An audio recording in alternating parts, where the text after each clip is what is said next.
आदमी को उनका छूटा हुआ बैग मिल गया। उसमें एंटीबायोटिक दवाई देखकर वो समझ गया कि आसपास कोई बीमार इंसान छिपा है। वो धीरे धीरे उसी टॉयलेट की तरफ बढ़ने लगा। नीचे दिख रहे उस गड्ढे को देखकर उस सफेद दाढ़ी वाले ने पूरी ताकत से लकड़ी का तख्ता उठाने की कोशिश की। डेविड अंदर से उसे कसकर पकड़े हुए था। जब ताकत से काम नहीं बना तो वो नीचे झांकने लगा ताकि देख सके कि अंदर क्या है, लेकिन वहां से इतनी बदबू आ रही थी कि उस दाढ़ी वाले ने अंदर देखने का इरादा ही छोड़ दिया। इस तरह वो पति पत्नी बाल बाल बच गए, लेकिन उनके पिता की लाश को वो लोग ले जा चुके थे और पत्नी के इलाज की दवाइयां भी उनके पास नहीं थी। अपनी पत्नी अन्ना के घाव को बिगड़ता देख डेविड को उस एंटीबायोटिक की याद आई जिसे सफेद दाढ़ी वाला ले गया था, लेकिन दुश्मन गिनती में बहुत ज्यादा थे। ऐसे में उसे एक ही रास्ता सूझा कि वो अन्ना को इस दर्द से हमेशा के लिए आजाद कर दे। लेकिन इस बर्बाद दुनिया में एक पत्नी मिलना किसी खजाने से कम नहीं था। इसलिए डेविड ने अन्ना को मारने का इरादा छोड़ दिया और बदला लेने के लिए निकल पड़ा ताकि अपनी दवाइयां वापस ला सके। जाने से पहले उसने अपनी झोपड़ी को मजबूत किया, प्लास्टिक की पन्नियों से अपने लिए जूते बनाए और बची हुई थोड़ी सी साफ पानी की घूंट पीकर अपनी ताकत बढ़ाई। बाकी का सारा पानी उसने अन्ना के लिए छोड़ दिया। भारी मन से उसने अपनी पत्नी को आखिरी बार देखा और लकड़ियों से झोपड़ी का इकलौता दरवाजा बंद कर दिया। अपने पिता की तरह डेविड भी निडर होकर अपने परिवार को बचाने निकल पड़ा। वो जमीन पर अपने पिता के खून के निशानों का पीछा करने लगा। बाहर बहुत कड़ाके की ठंड थी। सिर्फ एक टी शर्ट पहने हुए डेविड उस वीराने में अकेला ही चला जा रहा था। भूख और ठंड दोनों की मार झेलते हुए वो ज्यादा दूर नहीं जा पाया था कि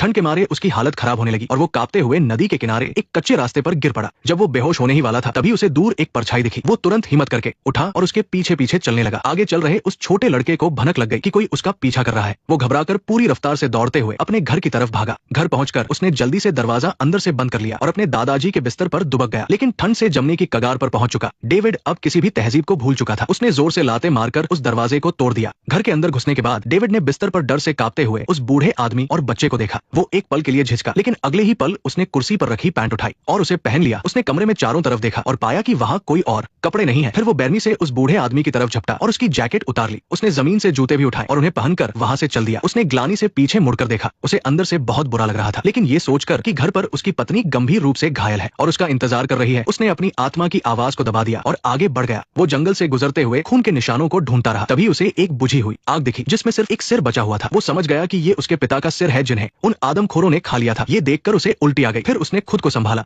और एक लकड़ी से जमीन में गड्ढा खोदा और अपने पिता के सिर को दफना दिया। फिर वो उन लोगों का पता लगाने के लिए सामने एक बड़े से पेड़ पर चढ़ गया। उसने देखा कि दूर से धुआं उठ रहा है और वो समझ गया कि उसे उसी तरफ जाना है, लेकिन वो ध्यान से देखने में इतना मगन था कि उसका पैर फिसल गया और वो नीचे गिर पड़ा। वो अभी ठीक से संभल भी नहीं पाया था कि एक और मुसीबत आ गई। दूर से जंगली कुत्तों के भौंकने की आवाज आने लगी। गिरने की वजह से डेविड को चोट लग गई थी और वो भाग नहीं सकता था, इसलिए उसे मजबूरन कुत्तों से बचने के लिए आग जलानी पड़ी। जैसे जैसे वक्त बीता उसकी हालत भी थोड़ी सुधरने लगी। जब आसमान में अंधेरा छाने लगा तो जंगली कुत्तों का झुंड वहां आ पहुंचा। अंधेरे में डेविड ने अपने हाथ में जलती हुई मशाल को जोर जोर से घुमाया और कुत्तों को पीछे हटने पर मजबूर कर दिया। पूरी रात ऐसे ही चलता रहा। जब कुत्तों ने देखा कि वो डेविड के पास नहीं जा सकते तो वो भी निराश होकर वहां से चले गए। अगली सुबह डेविड मौत के मुंह से बचकर आग के पास सोकर उठा।